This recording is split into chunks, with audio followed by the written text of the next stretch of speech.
26. septembril tähistame Euroopas keeltepäeva. Keeltepäeva traditsioon sai alguse 2001. aastal, mil Euroopa Nõukogu ja Euroopa Komisjon ühiselt korraldasid keelteaasta, mis osutus väga menukaks ja kõnetas miljoneid inimesi mitmekümnest riigist.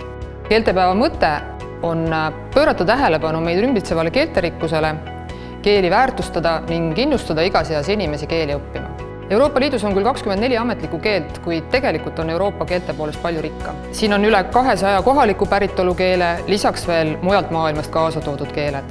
Euroopa pealinnad on tõeline keelte paabel. Näiteks Londoni tänavatel võib kuulda üle 300 keele.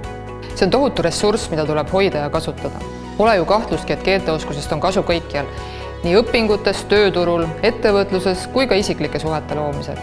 Keeled on tähtis osa maailma kultuuripärandist ning keelte õppimine aitab suurendada kultuuride vahelist mõistmist ning avardab meie maailmapilti. Keeltepäev on hea võimalus tutvustada mujal maailmas ka eesti keelt, näiteks viktoriinides, raamatunäitustel või keeltekohvikutes.